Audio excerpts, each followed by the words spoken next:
ont répondu autant que faire se peut aux questions que nous nous posions, c'est-à-dire quel est le fonctionnement du service public de la justice et du service public qui est dirigé par le ministre de l'Intérieur dans cette affaire. Que s'est-il passé?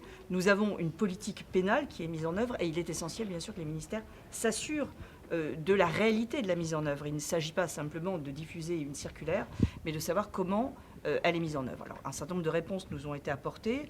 Nous avons vu notamment le garde des Sceaux pencher plutôt pour une responsabilité individuelle.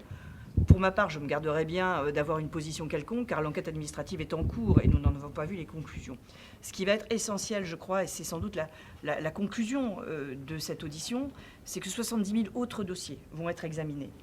Et c'est véritablement ce qui ressortira de cet examen qui nous permettra de savoir si effectivement il y a eu une difficulté ponctuelle ou si nous avons un vrai problème structurel de mise en place d'une politique publique qui a pu conduire à ce drame épouvantable que chacun connaît aujourd'hui. Donc, nous attendons des éléments complémentaires qui devraient être relativement rapidement acquis, puisque le ministre nous dit que ces 70 000 dossiers seront repeignés, selon l'expression utilisée, d'ici la fin du mois de juillet. Et à ce moment-là, je crois que nous aurons des éléments complémentaires qui nous permettront de conclure à effectivement un souci structurel qui peut être un souci de moyens. C'est un sujet qui a été beaucoup abordé. Et il ne faudrait pas que l'arbre cache la forêt, dans le sens où il y a peut-être eu des dysfonctionnements individuels, nous le verrons, mais nous avons peut-être un souci structurel qui est beaucoup plus important. Et il nous faudra apporter réponse.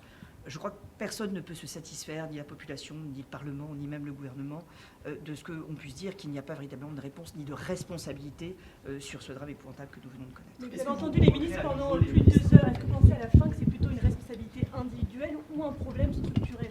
Mais précisément, c'est ce que je viens de vous expliquer. Pour l'instant, nous manquons d'éléments pour le savoir.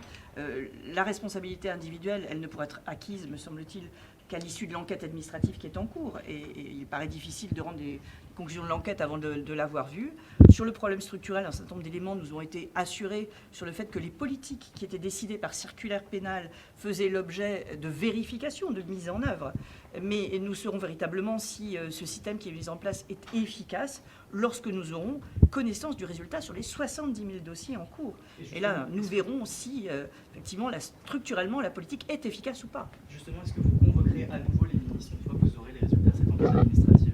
Alors, c'est une possibilité. Je ne peux pas vous dire par avance ce que nous ferons, mais bien évidemment, ce sont des éléments qui ne resteront pas sans suite. Là, dans l'audition, ce qu'on a beaucoup entendu, c'est que finalement, il y avait peut-être trop de choses prioritaires. Est-ce que vous trouvez qu'il y a trop de sujets qui sont prioritaires? Alors, sont prioritaires le narcotrafic et les atteintes aux personnes. Il est évident qu'il y a d'autres infractions qui existent. La question n'est pas de savoir si on a trop de priorités. Les priorités ne me paraissent pas mal calibrées. Le narcotrafic est véritablement un fléau sur lequel il faut lutter sans se poser beaucoup de questions sur le caractère prioritaire.